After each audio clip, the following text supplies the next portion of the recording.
Raphaël Imbert, saxophoniste, artiste doué, pédagogue exigeant et improvisateur recherché.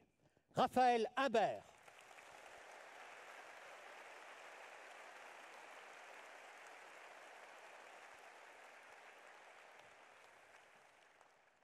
Ce qui inspire Raphaël Imbert, ce qu'il aime par-dessus tout dans le jazz, c'est la spiritualité.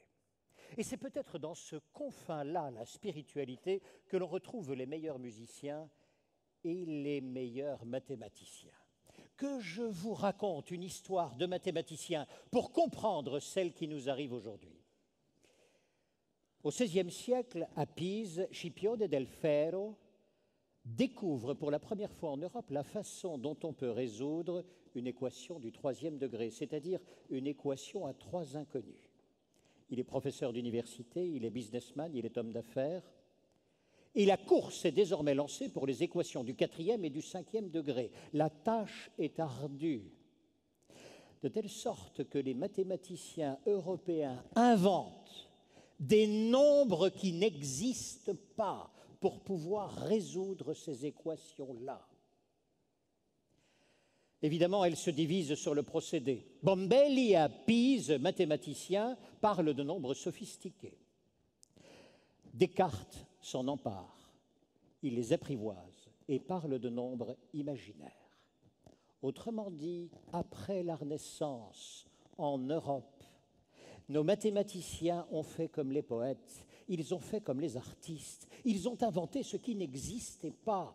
Avec de l'impossible, ils ont ainsi résolu une partie de notre monde.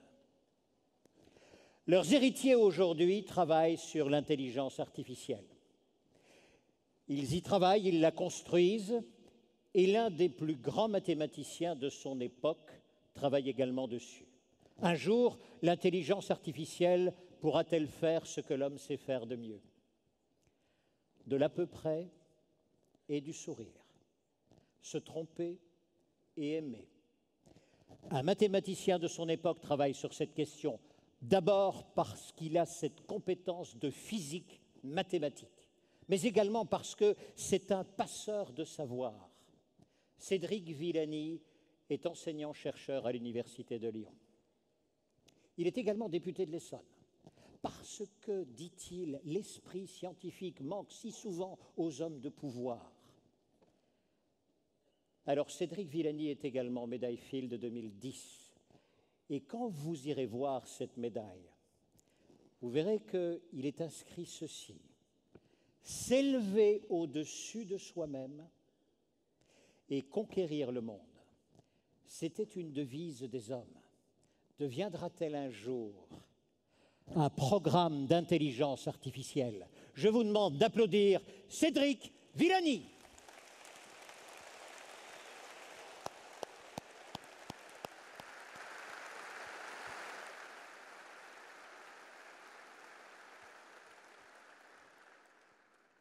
Bonjour.